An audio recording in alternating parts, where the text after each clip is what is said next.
అందరికీ నమస్కారం. ఈరోజు జూన్ 4న జన్మదినం. ఈరోజు మంది ఎంతోమంది పుడతా ఉంటారు.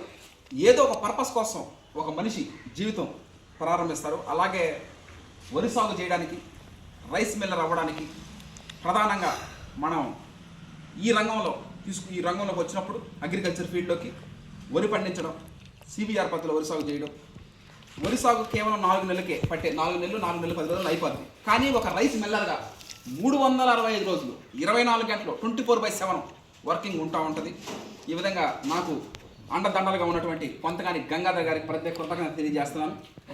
ఏదంటే అది మామూలు విషయం కాదు. అంటే ప్రతిరోజు ప్రతినిత్యం మనతో పాటు ఉండి ఉదయం, మధ్యాహ్నం, సాయంత్రం 3 పూట్ల మన దగ్గర నుండి చేయించడం. అదే రైస్ మిల్, బ్రౌన్ రైస్ కావాలి brown rice, single polish, white rice కావాలి వైట్ రైస్, ఈ విధంగా ఆడిచ్చి మిల్లింగ్ చేసి 5 రాష్ట్రాల ప్రజలకు పంపిస్తాం. 34వ సంవత్సరానికి రావడం జరిగింది. అంటే 34 సంవత్సరాలు పెట్టింది మనకి. ఈ 34 సంవత్సరాల్లోనే ఒకటి కాదు, 2 కాదు, దాదాపు ఒక ప్రకృతి రత్న అవార్డు రావడం, ఒక ఉత్తమ రైతు అవార్డు రావడం, ఒక రైస్ మిల్లర్ అవ్వడం. అంటే దేవళ్ళ పరంధారెడ్డి గారు ఈ శుభ సందర్భంగా అన్నగారిని కూడా గుర్తు చేసుకుంటున్నాం. ఏంటంటే ఒక రైస్ మిల్లర్గా మనకి జీవనం ప్రసాదించినటువంటి అన్నగారు ఈ విధంగా పుస్తకం రచించడం, ఈ ప్రపంచంలో కళ్ళెదు గమనించే నిజమైన దేవతల పుస్తకం. ఏదైనా ఇప్పుడు ఉద్యోగం చేసి ఉన్నాను అనుకో, నేను ఆ ఉద్యోగానికి మాత్రం పరిమితం. ఉదయం సాయంత్రం మధ్యాహ్నం ఉద్యోగం చేసుకోవడం, రావడం, భార్య బిడ్డ సంతోషంగా ఆడడం. కానీ 10 మందికి జీవనోపాధి కల్పిస్తూ ఉన్నాం మనం ఈ రంగంలో. అంటే వరి సాగులో విత్తనం చల్లడాలు అయితే, నారు పోసేవాళ్ళు, కలుపు తీసేవాళ్ళు, మట్టి తవ్వడం స్ప్రేయింగ్ చేసేవాళ్ళు, వరి కొత్త పోసేవాళ్ళు, కలుపులు ముఖ్యంగా కలుపులు తీస్తూ ఉంటారు కదా, కలుపులు. ఆ విధంగా వరి కొత్త పోసేవాళ్ళు, ఎండబెట్టడం, ఆరబెట్టడం, ప్రతి పాయింట్ అంతమందికి 10 మందికి ఎంతోమందికి జీవనోపాధి కల్పిస్తూ మంచి ఆహారం పండిస్తూ ముందుకు సాగుతా ఉంది ఈ జీవన ప్రయాణం. ఇలాగే ఇంకా 50-60 ఏళ్ళు కొనసాగుతుందని నేను కోరుకుంటా ఉన్నాను. ఈ విధంగా దైవ అనుగ్రహం, పెద్దల ఆశీర్వాదం మనకి అండదండలుగా ఉన్నాయి. ఇంకోటి ఏంటంటే వాన, తుఫాన్లు మిగతా 2-3 కిలోమీటర్లు వాన పడతా ఉన్నాయి, మనకి పళ్ళ. ఇది ఒక సంతోషకరమైన విషయం. అంటే దైవానుగ్రహం మెండుగా ఉంది. జొన్నవాడ కామాక్షమ్మ తల్లి, అదేవిధంగా మధ్యరాట్ పోతులూరి వీరబ్రహ్మేంద్ర స్వామి, అదేవిధంగా శ్రీరాములు వారి వాళ్ళు మోడేగుంట, ఏగూరులో వాన, మనకు వాన లేదు. అంటే అది కటాక్షం. అది అంటే ఒక గింజ పడినా మనం ఏం చేయలేము. వర్షం పడితే ఏం చేస్తాం, మనం ఒడ్లన్నీ ఆరబెట్టేసినప్పుడు 2 చినుకులు రాయితే మనం ఏం చేయలేము. వల్ల దైవానుగ్రహం, పెద్దల ఆశీర్వాదం, ఈ విధంగా ఇంత సపోర్ట్ చేయడం వల్ల మనం ముందుకు సాగడం జరుగుతూ ఉంది. ఈ విధంగానే ఈ ప్రక్రియ కొనసాగాలని కోరుకుంటూ, Harshad Vihar and team members, Born to grow paddy. Thank you. అందరికీ నమస్కారం. నా పేరు పొంతకాని గంగాధర్. హర్షన్కి పుట్టినరోజు శుభాకాంక్షలు. Thank you. పొంతకాని గంగాధర్ గారి గురించి చెప్పాల్సిన అవసరం లేదు.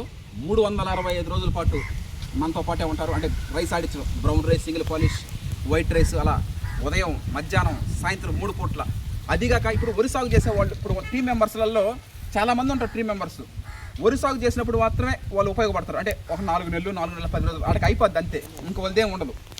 కానీ ఒక రైస్ మిల్లు డ్రైవర్గా ఉదయం, మధ్యాహ్నం, సాయంత్రం 3 పూట్ల నాకు అండదండలుగా ఉన్నటువంటి పొంతకాని గంగాధర్ గారికి ఇటువంటి టీం మెంబర్ అవ్వడం నాకు సంతోషకరం. Okay, thank you. Patel Nagar గ్రామ నగర మేస్త్రి కిషోర్కి ప్రత్యేక కృతజ్ఞత తెలియజేస్తున్నాను. ఈ పుట్టినరోజు శుభ సందర్భంగా ఆ రోజున MTU 1426 అనే ఒక నూతన వరి వంగడం తేడం జరిగింది. గోదావరి వరి వంగడం. అది ఎంత కష్టపడ్డారంటే యాక్సిడెంట్ అయ్యి కాల్ ఫ్రాక్చర్ అయినప్పుడు కూడా దగ్గరుండి, మామూలుగా అయితే ఫ్రాక్చర్ అయినప్పుడు అక్కడ ఇంటికాడ జాగ్రత్తగా పనుకోవడం జరుగుతుంది. అలా కాకుండా చేలో సమ దగ్గర కూర్చొని దగ్గరుండి ఏపించిన నారాత. ఈ రోజున మనం ఆ MTU 1426 ఎన్నో రాష్ట్రాలకు పంపించాం. కర్ణాటక పంపించాము, ఈ పల్నాడుకి ఎక్కువ పంపించాం, పల్నాడుకి. అదేవిధంగా రాయలసీమ పంపించాం, కడప, పొద్దుటూరు, ఇలా అన్ని ఊళ్ళకి, చాలా ఊళ్ళకి, ఎక్కువగా పల్నాడుకి పంపించాం ఆ వరి వంగడాన్ని. అది ఎంత కష్టపడి వేసి ఈ విజయవంతం సాధించాము. ఈ విధంగా ఇటువంటి మేస్త్రులు ఉండబట్టే మనం అంత కష్టపడి ఆ నారు అసలు అందల దాన్ని పెరికి కష్టపడి పురుకోసలతో కట్టి, ఆ తుఫాన్లు, వానలు, అసలు నారు మంచు ఎదగల అయినా కూడా కష్టాన్ని కూడా ఇష్టంగా భావించి చేశారు. అందువల్ల సక్సెస్ అనేది రావడం జరిగింది. ఇటువంటి టీం మెంబర్స్ ఉండడం కూడా నాకు ప్రత్యేక అభినందన తెలియజేస్తున్నాను కిషోర్కి. Okay, thank you.